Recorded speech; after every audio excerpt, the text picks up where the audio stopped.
people will feel unhappy or unsatisfied or unfulfilled because they're not being authentic to themselves. That's what life is. It's not about hiding back until you have something perfect. It's about throwing imperfect things out there and accepting the imperfections.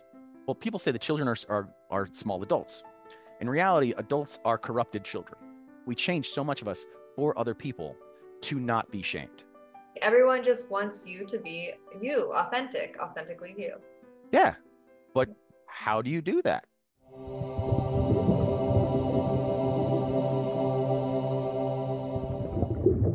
It's going to be neat to see how we interweave musing with health. Yes, yes. I think they're actually, very much connected on the on the side of like health, mental health, and mental awareness and emotional intelligence. I think that's where a lot of musing really, really helps people because there are just so many patterns that we get into that we don't realize until something comes in to break them up and shake them around. And I think that a lot of one of the reasons I'm doing this, if we're jumping right in, Might as one of the reasons well. I like where it's going. one of the reasons I've kind of developed this whole form is because a lot of mental health and a lot of life coaching and a lot of people that approach us from a very static standard point of view. Like a lot of therapy is done in offices or in on Zoom where it's just a very static, this is the one picture thing. And I think there's so much of our lives that get picked up on that we hide outside of that box. And there are things that like a normal therapist doesn't see your day to day. He doesn't see the way, or they don't see the way you're interacting with other people, or the way you're interacting with your environment, or the way you're interacting with anything. And those are the real clues as to what's going on.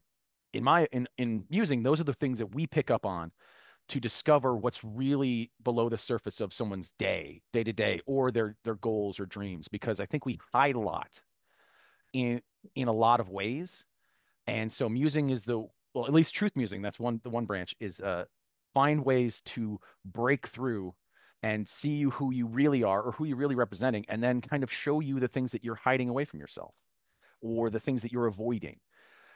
But because everyone, I don't know about you, but when you like a lot of people go into a therapist's office knowing what they're going to talk about.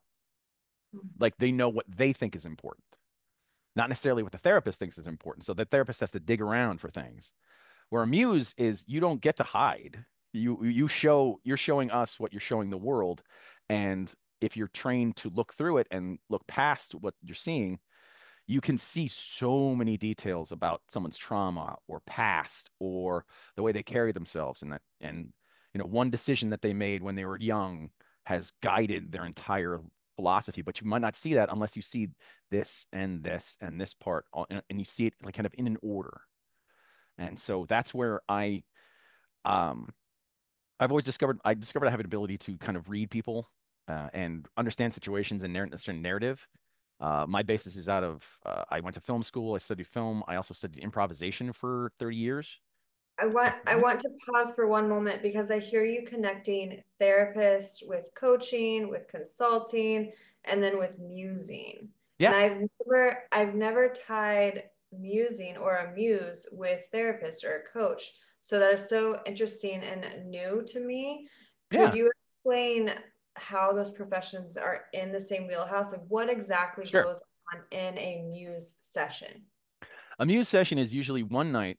We just well, we'll have for the whole process is we'd start with an interview, like a half hour kind of like just talk about what's going on. What typically people would come to me or companies would come to me with an issue or something that they don't understand is going on. Usually you come to a muse when you don't know what the problem is. And then we either refer you to, oh, you need someone who has this kind of training. So we would refer you to that. Like, oh, you're looking for someone, you need a like a psychotherapist, or you need a life coach, or you need just an agent. Like whatever you What would need. be an example of a what would be an example of a common problem Oh, uh, not knowing where they want to go, like being in stuck. life Yeah, or in life. Yeah. career So wise? like a midlife crisis or like coming fresh out of college or an issue of someone who's in a like who's just come from a relationship. A lot of times where people like they find us in a moment of change where they've just quit their job but they don't know Okay. what to do next. So typically they look to you kind of go through the sources that you have in your life when you're trying to restart. And there are a lot of times where those sources are the reasons that you're being stuck in the place you are. So you need an outside source. So traditional musing, back in classic time, it was beautiful people or beautiful, interesting creatures that would inspire people to create. So you would, the classic muses were nine semi-gods who gifted inspiration to mortals they found worthy. That's basically what they did. And then it became Mm. like uh, in the Renaissance, there became true muses, which were actual some like artists who helped other artists like perform or you get better at their art. Like they would be artists themselves, but they would also help they would be a sculptor, but they would help the painters they knew, like be a figure for them because they could speak the same language as an artist, but not necessarily do the same skill set. So they could help them discover the truth of the art they want to create. Or in reality, what I believed was they helped them discover a truth of humanity. And then the artist took that truth of humanity and represented it. Like you look at, Michelangelo's work, it's a human figure. That human figure had to be human at some point. He had to study the way we move to understand to do that. And what we do modernly is we take, instead of using truths to create art, we use truths, we discover truths to help someone figure out what their situation is and how they can step forward from that. Because there's so many things that get just piled on you these modern days about pressure and monetary things and family and all these other issues. And you, you have to kind of dig through to see who you really are. And we provide just an alternate version of that. Okay. So when I think of therapist, I think of talk therapy. When I think of coaching, I think of looking forward to the future and maybe, goals, things like that. So Musing, musing, musing is we discover one truth, or we attempt to discover one truth over one night. So we would have our meeting. We would discuss what you were looking for, what you were trying to discover. I would try and dig through um, the way you present yourself in that meeting to figure out what the actual goal is. And then we would come up with one or two truths that we're trying to discern of what is the next goal, what is really holding you back, where your company is. And then we would create a one night event to try and do that together. So I would take what we've done music premieres, we've done weddings, different events where we take people out into their environment, and then I get to see how they react to things, and from their reactions, I can tell them the truths of what's going on because sometimes they don't notice it, and then we build those truths into usually kind of a process for what they think they can go forward with. Okay. This is something I read, I believe, from your website, which I think ties into what you're saying. It says S. Stephen Brown Amusements believes that real inspiration can only be achieved through truth, This authenticity, and understanding. absolutely, yes, authenticity is one of the greatest things that is pushed away from us. I feel. Society tempts to put you into a box. It tries to get you into something that it can easily understand and control. Mhm. We are not meant to do that.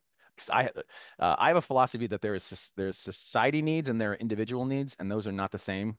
Like society versus humanity, and society often wins at the expense of humanity. So Mhm. I come in at the side of humanity and say, no, you're doing this because at one point society told you not to do that, but it was for its convenience and not yours. So I'm the one who kind of resets all of the rules for you because we don't realize how much we change for the world and our environment until we're told, until we're pointed it out. But yeah, Right. authenticity is huge.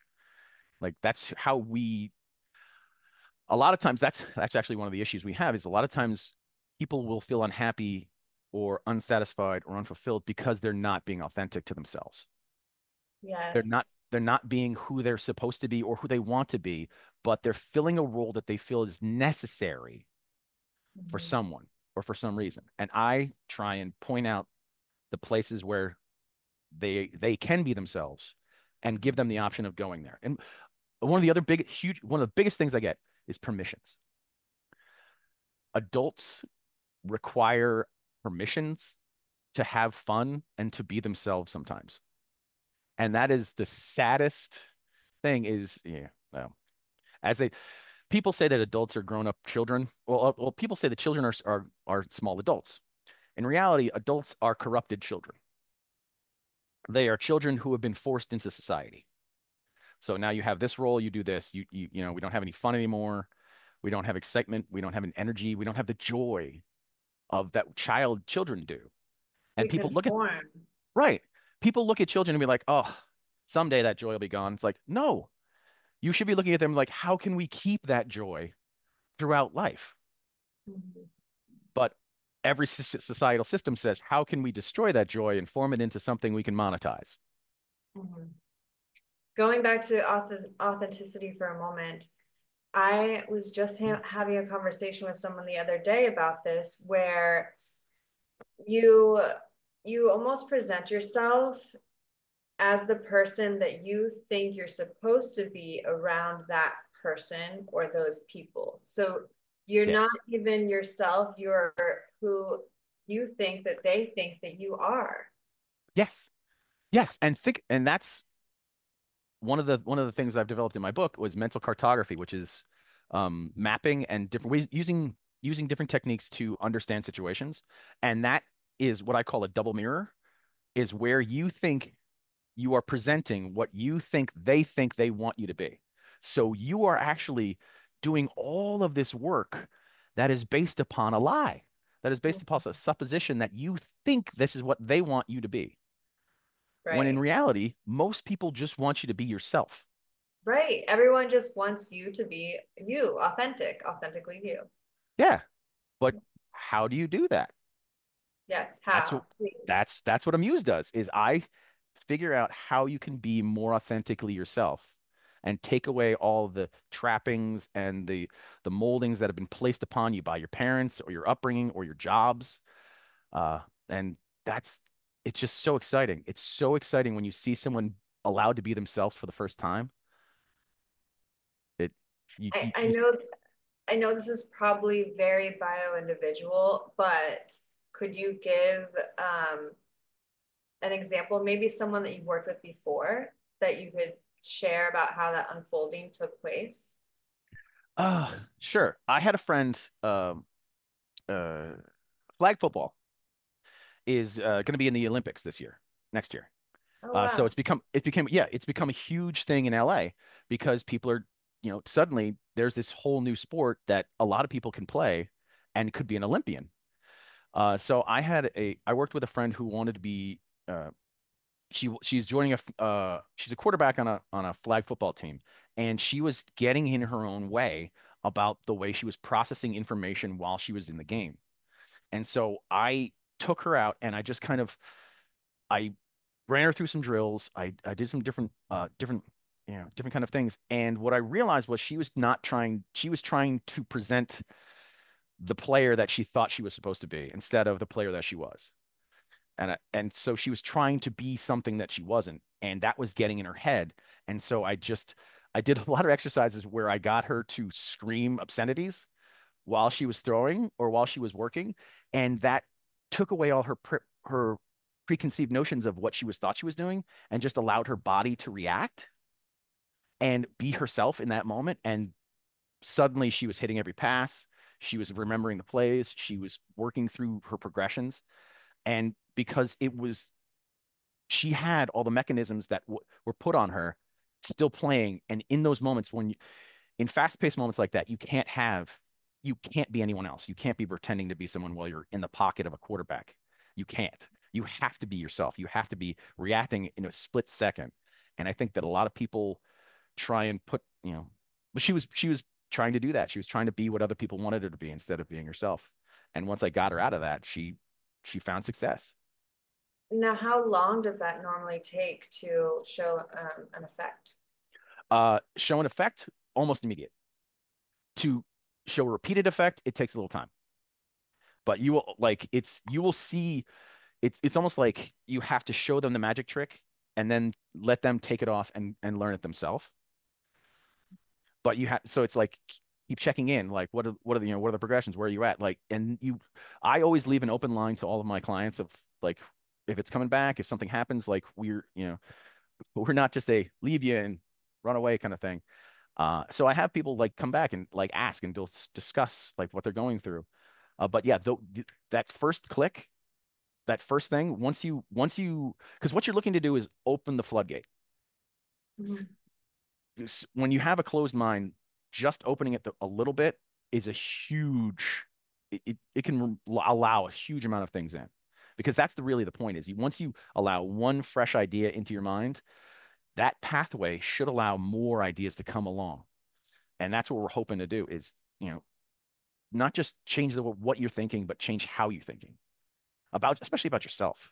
So many people have so many negative thoughts about themselves all the time. It's like, be easy on your friends, including you. Mhm.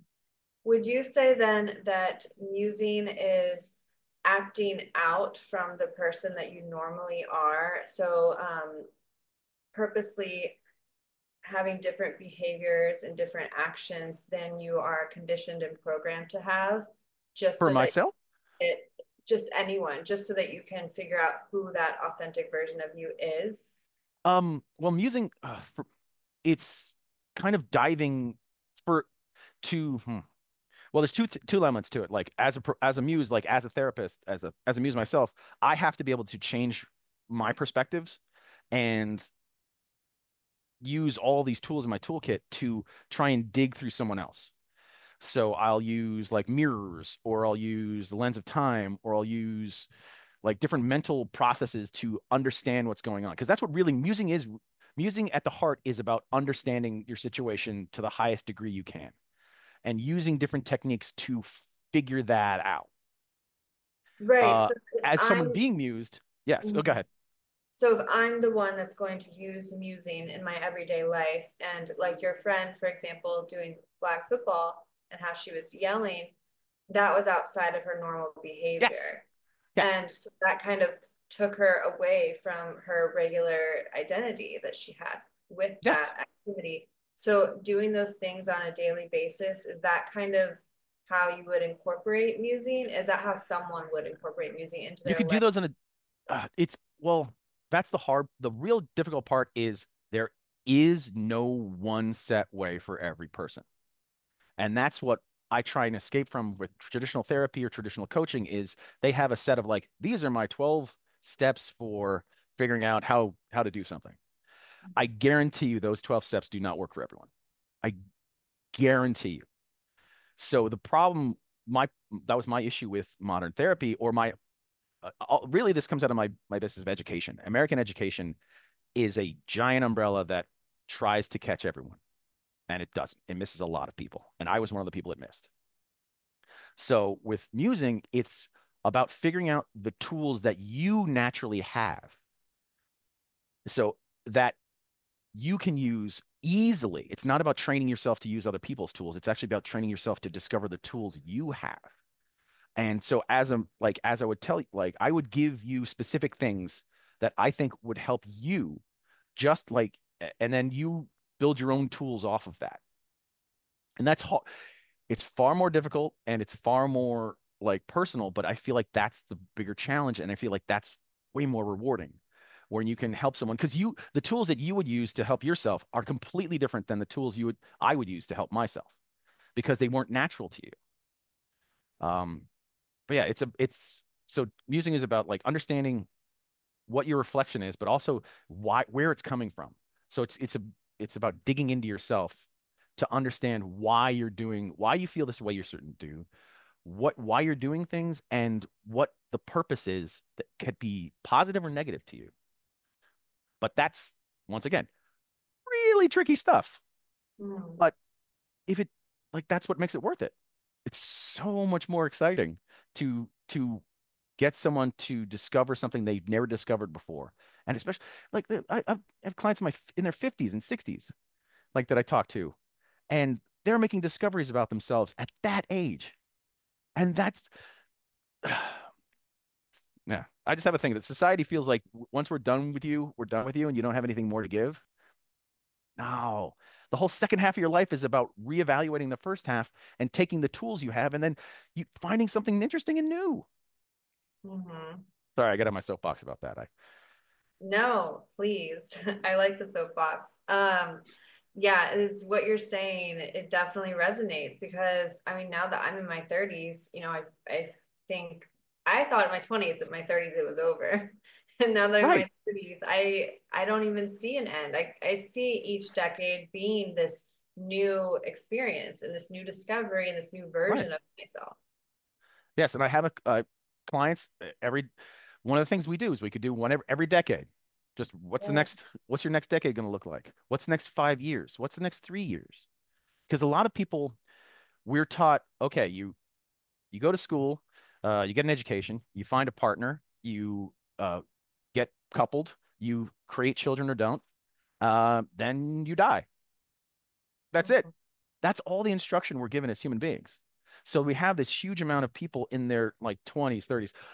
Be honest, most of my work is with older, like people 20, 30s, 40s, like the 20s don't, they're so engrossed in trying to figure themselves out already. Yeah.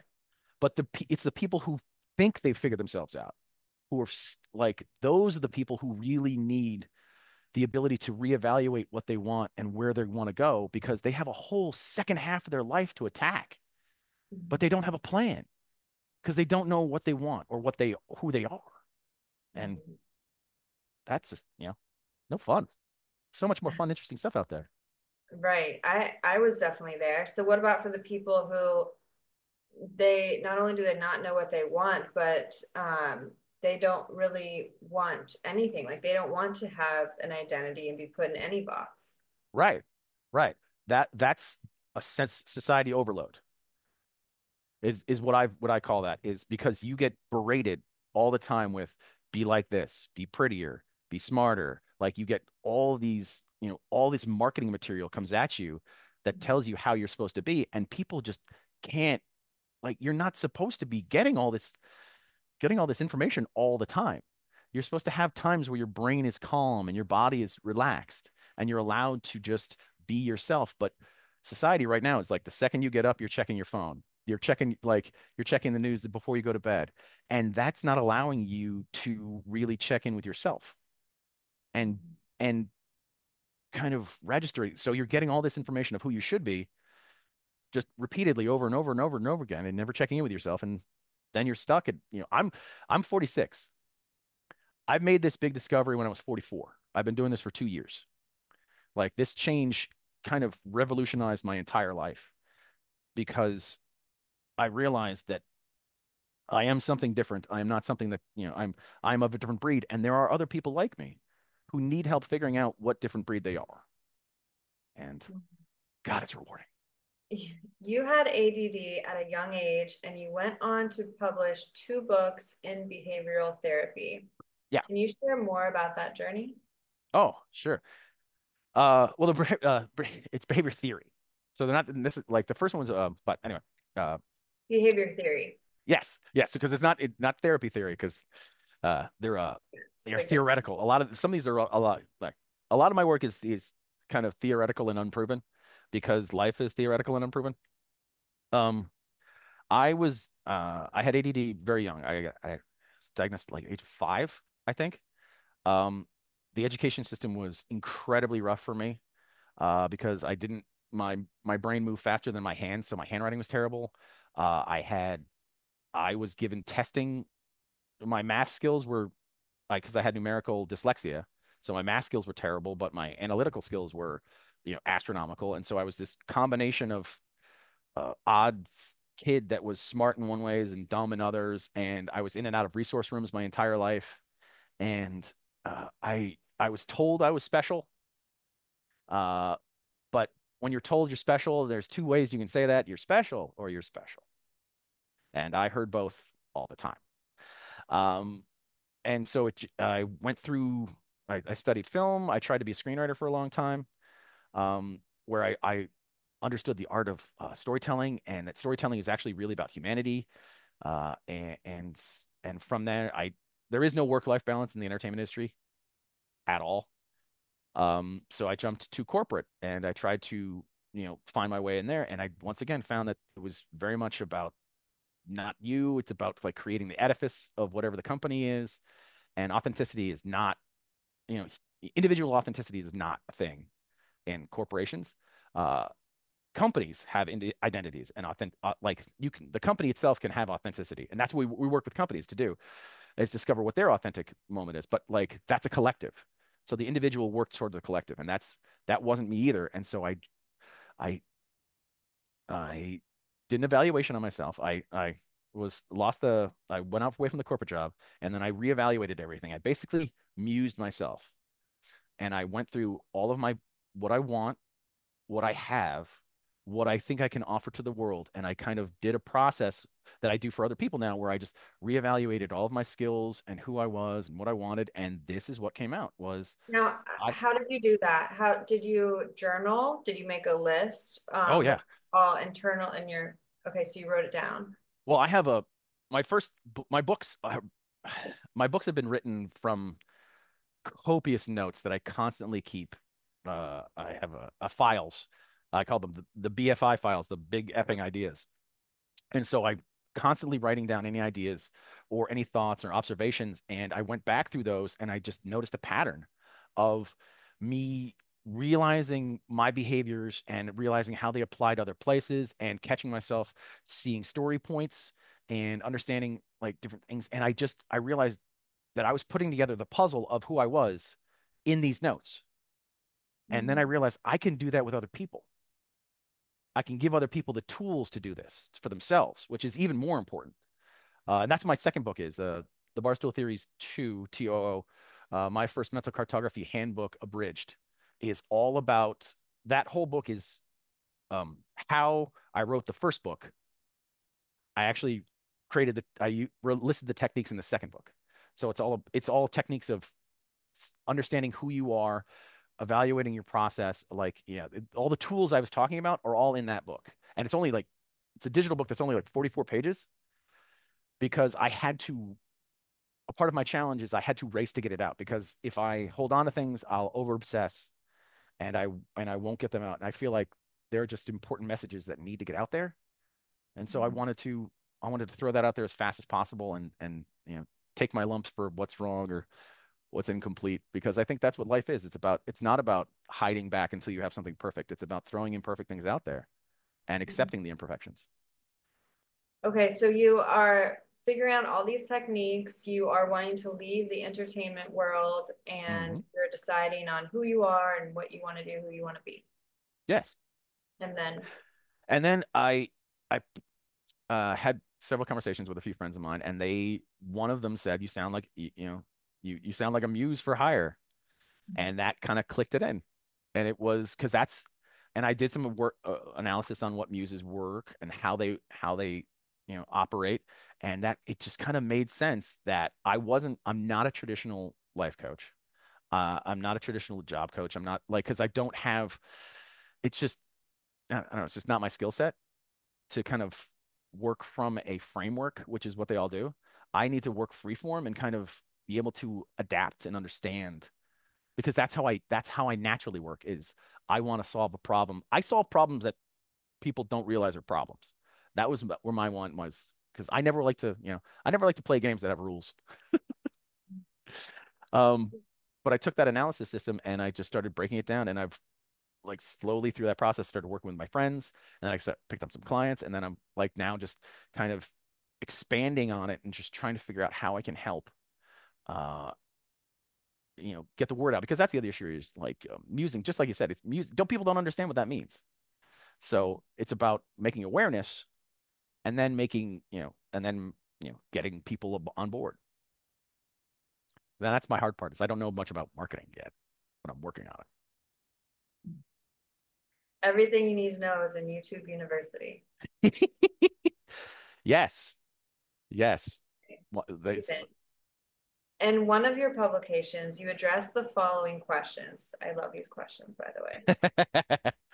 Why do we have personalities and how are they formed? Do memories serve another function that we are not aware of? What is the most significant role of the human brain?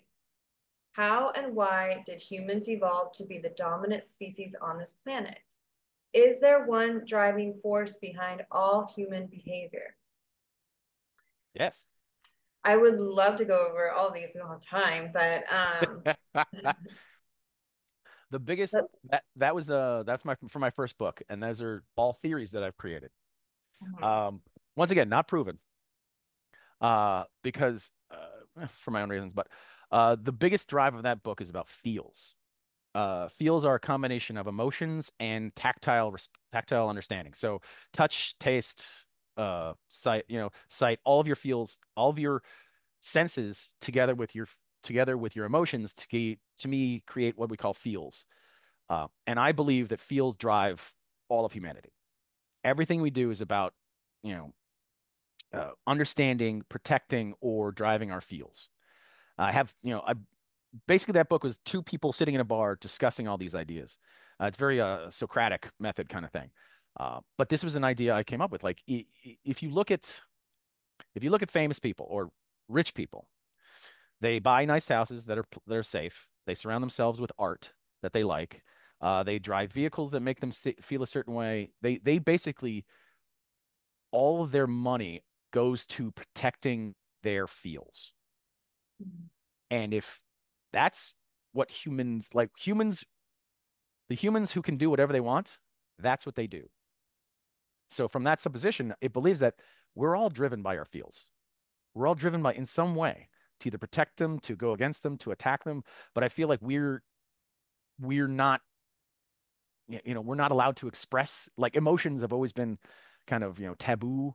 Like don't get emotional. Don't like so people talk about suppressing your feels and I talk about understanding them, using them because that they're there. We're supposed to have good and bad feels. We're supposed to be able to acknowledge and understand good and bad feels. People are like, you're never supposed to be sad or angry or mad. It's like, no, you're supposed to have it. You're just supposed to reduce it. Like, and find ways that what makes you those feels and then reduce those outside sources. And do then you you can have, address do you oh yeah, address the fields that have been suppressed? yeah. Well, you have to find what they are first. There's so many indicators of like suppressed ideas or emotions or like, but they're small. You could be small little things that you don't pick up on unless you're really looking for them. Like the way, uh, oh man, I mean the way someone buckles their seatbelt, you can tell that they've like, if they do it quick, if they do it slowly, if they don't, if they like, you can learn a lot about someone from a small thing like that if you know how the brain reacts to the way they feel. If like, you know why the feels are generating that, you can understand what they're doing. And that's what musing really is about putting together all those small indicators and being able to create one mold out of that. And then you see the person for who they really are. And then you What turn it about around if and show you're it to them. What? what about if you're easily startled? I've wondered this because sometimes I can be. Is that anything to do with the nervous system, do you think? Well, it depends. When are you easily startled? It's a great question. In what environment? It's because typically we're startled when we're focused on something and not we're over focused on one thing and not aware of our surroundings. In our head. Or we're in a surrounding where we don't believe we believe we're safe. Because you can be startled like it so it depends upon where you are and and what startled you are. See, it's like all those small little things. Once you dig into it, you can I can learn so many things from just that one idea. So I love, yeah, those are the things but you don't know until you see that, until you see someone get startled. You're like, oh, they reacted like this to this, like boom, boom, boom, and then you start putting the pieces together. And the big thing is you can't make assumptions. You have to ask. You have to be able to communicate to people. You can't just be like, well, I saw all this and that's what the truth is. Like you have to have an ability to interview someone gently and not put them on guard. Like, oh, I noticed that was a little startled there. What were you thinking? Like Don't let them realize that you're analyzing them, because Mhm. once something knows it's being observed, it'll change its behavior. Mhm. So that's why you have to put them in environments that where they can't control their behavior the whole time. You have to put them in something that, unique, like take them to a concert, take them to a winery, take them somewhere out of their environment that is still something they're comfortable in, but not their environment. Then you can see so many indicators of how they view the world. There's so much in here. Okay. What have we not covered yet that is important to share, important for the listeners to know? Oh, that's that's hard to say. Well, the biggest, like, this is the biggest one of the biggest things I run into with a lot of clients is the fear of shame. The fear of shame is actually the biggest fear on the planet, because they say that the death is the second fear, and like public speaking is the first fear. Like public speaking is one of the greatest fears on the planet. No one's actually afraid of public speaking. They're afraid of public speaking badly and then being shamed for their effort. So if you take that, shame controls so much of what we do. And so much of it is not generated by anyone that matters. Like we dress a certain way, we look a certain way because we don't want strangers to look at us oddly. Like it doesn't matter. What strangers think of you doesn't matter. What you think of yourself matters far greater. So if you can put your opinion of yourself above the shame givers, you will automatically be finding a new route to your authenticity, because so much of us we change so much of us for other people to not be shamed. And yeah, fight shame. Don't allow don't allow people to shame you who have no right to your life. Like the one person I allow to shame me is my wife. She has full bore to it. She understands me. She knows she knows what I'm doing. She knows what I'm attempting. And so I trust her. I trust her opinion of my activities. But there's so many people who you just allow random people to like make you feel bad and shame. It's like, no, they don't know you. They're acting out under their own accord, and they're just trying to make themselves feel better by making you feel worse. So, for the listeners, shame. If you can get rid of more of it, it way better, way better life. How to get rid of it? Uh, Start believing the sources. Believe in this. Find the sources you trust, and then eliminate the rest, like your family or your friends. Allow them, like, tell them, I give you permission to correct me, to tell me when I'm doing something wrong. But then everyone else, just their opinions don't matter. Their opinions don't matter because they're just opinions, and their opinions are created out of their own shame cycles. So, most of society is just trying to keep the rest of society at the same level they are. So surround yourself with people who validate you when you are at your highest vibration. Yes, and are willing to correct you in positive ways when you need it. And Mhm. then eliminate the people who, there are people who are just jerks. They just give you, NPC. yeah, they give you notes all the time for no reason just because of them. It's like, no, that's not helping anyone. Like notes for notes' sake are not good. I often wonder too if that's just a test or a lesson that we're presented with to see have we gotten over that fear. Yes, yes. We're tested all the time. And a lot of times, and the fun part is when you see yourself going through a shame test and not feeling negative, then you've passed. Then you're like, wow, I remember a time when this would have upset me or this would have ruined my day. And it's not right now. And that is such a great feeling when you can avoid a negative experience on your own self because you're not taking in someone else's negativity. It is not easy. And you have to have a lot of some good positive support around you, but it can be done. Yeah, it's a great way to witness your own growth. Yes. One of the tools I talk about in there is the lens of time. And I talk about in my book is it's seeing a process or a moment or something from different time periods. So lens of time, you can take at this and like, okay, what would the 20-year-old version of me do this? Oh, what would the 50-year-old version of me do this? How would I have reacted? Like, and those kind of tools help us really understand, like see ourselves, because you should know the 20-year-old self. You should know how they would have reacted. But we often forget. We're like, oh, well, that's not me anymore. It's like, that was you. There are still lessons back there. You can pull them forward. You just have to, understand that, you were never a horrible person. You were never an amazing person. You're always just you. And the lessons you learn from that can make your next day better. Mhm. I have to be careful not to shame the past version of myself. Right. Right. It's understanding without judgment is what Yes. we go for. And that is not easy to do. But yeah, you don't be, yeah. Yeah. Forgiveness. Mhm. You have to learn to forgive ourselves. There's a Mhm. lot of people, that's another lesson that a lot of people have to learn. You have to forgive yourself. And there's so many times we can forgive other people way easier than we can forgive ourselves. And there's something in there. It's usually someone else's voice.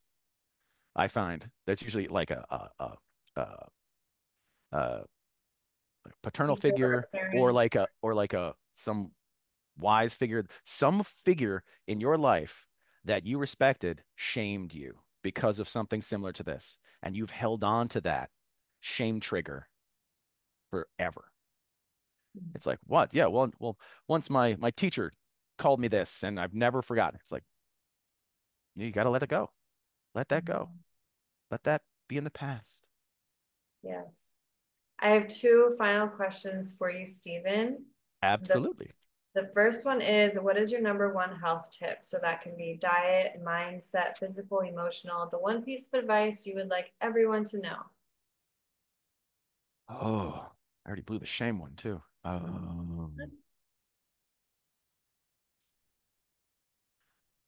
Take a second for you. Um, there's a song by Kings of Leon that I love. It's called "Take Waste a Moment." Take the time to waste a moment. And our life is so often set up on a schedule that is fast paced and just grueling. And so like you have to do this, then you have to do that, then you have to do, and then sometimes it's like you just have to take time for yourself. You have to be there for you because you're the one when you wake up in the morning, it's you. When you go to bed at night, it's you. And everything else in between is, you know, that's life. And if you don't take life for you, take some time, you're going to find like it's going to go right by and you're not going to remember being you. So find times, take PTO, like they and don't allow people to shame you for it. Like find time for yourself because you are the most important person in your world, period. And I've heard I've heard Tom Bilyeu say what matters most is how you feel about yourself when you're by yourself. yes, yes, that is, and the best way to do that, you can never find that until you are actually by yourself. And that's what you need to do. Find time to be with you and develop your relationship with yourself because everything is a relationship. You have a relationship with everything, and the relationship with yourself is so vitally important that a lot of people don't know because it can be an abusive relationship. It can be a dismissive relationship. You could be, you can have an absentee relationship with yourself. But Yeah, so good, so true. I could keep going on with you with that because I mean, you can also, to look at the relationship you have with yourself, you can look at the way that you look at others, the thoughts that you have about others. That will be a reflection of the things that you're thinking, how you feel about yourself. So it's, if you don't know what that looks like, that's a great way to gauge it. And yeah, also, you mentioned earlier in the interview about negative thoughts. Watch negative thoughts that you might have about yourself. yeah, because the whatever's in your head is the most powerful thought you have. It drives you. And if you can drive yourself with positivity, first off, you will just find way more things come your way. Like positive energy brings positive thought brings positive energy brings positive result. And it's all like it's starting from the, the core of who you are, being the most authentic, being who you are, and then building out from that. But sometimes we have to build back in to reframe work and then build it. So I think, you know, we're constantly building outward and inward of ourselves. It's, when we're babies, you're discovering everything about yourself. And then you hit puberty and you come back in. And then you hit high school and you go back out. And then college is kind of this in and out mix where you're discovering yourself and the people around you. And then you're kind of out in the world and you don't realize you're still doing the same pattern over and over again of like, oh, this year I was really into myself. And then, oh, we went and discovered things. And then, oh, I wrote a book. I went away. And then like you're constantly kind of shuffling back between those two. Mm. I find I constantly think that I have it figured out and then constantly learning that I don't. Well, that's the thing. You might have it figured out that day. Right. Right. But the next day is the next day. And that, opportunities and advantages. But that's the thing. It's like you have to constantly figure yourself out. And Yep. you can either make that enjoyable or it can be horrifying. But I say I'll have just more have fun. to- Okay, for your final question, you get to choose a number 1 through 100, and that will correlate with your question. 44. I knew you were going to say that. I think because you said that's how many pages in your book. That's also my lucky number. That's my birthday. So that's my number. 4 4. Yeah. Ah, All right, kismet. 44. What is your favorite hobby and why? Oh, improvisation. Um, I've studied improv. I saw it the first time when I was 15, and I've studied ever since. Uh, it is one of the most unique forms of theater and performance because it's basically you're acting, writing, and directing all at the same time, and you're you're observing yourself, you're observing your partner, you're in a full awareness. One of the things the show I do is regularly is called The Understudies, where it's a me and a partner will improvise an entire 3-act play from a single suggestion. And we usually it's around an hour and 15. And we've been doing that for 10 years. And it's so intense and so interesting because we're dealing with narrative, we're dealing with character, we're dealing with energy, and you're just in the moment. You're just in a moment. And there's so many times that like people say they're in the zone. And like, uh, athletes will say the game gets, the game slows down, or like any professional will feel like when they're in their element, they are the most powerful and honestly the most sexy they ever been. I always believe that people are the sexiest when they're doing what they were meant to do. Like, Mhm.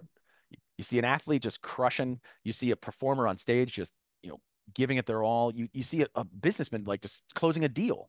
They when they're doing what they're meant to do, oh, it is a joy.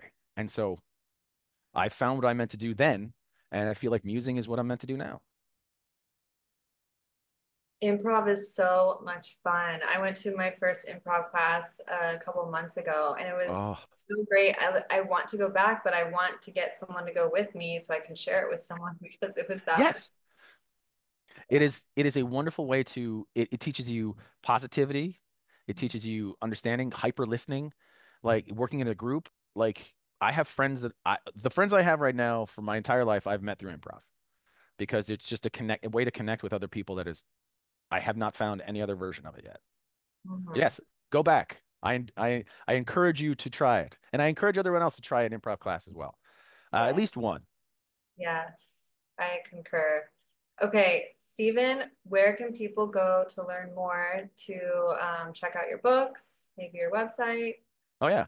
Thebarstooltheories.com or barstooltheories.com. Either way, both of them will go to it. It has all of my information about musing, how you can sign up for a free no obligation consultation call. So you can sign up for there and we can just talk. We could talk out an idea, or you can find out if there's musing is right for you. We never take on clients we don't believe we can help. So we're always just willing to help people. So thebarstooltheories.com, and then you can also order my books on there as well from Amazon. Wonderful, and that will be in the show notes. Thank you so much, Stephen. This has Oh, been so much fun. I love this conversation. Really great to connect with you. And Yes. Anytime you want to muse some, let me know. yes, thank you so much and have a great day.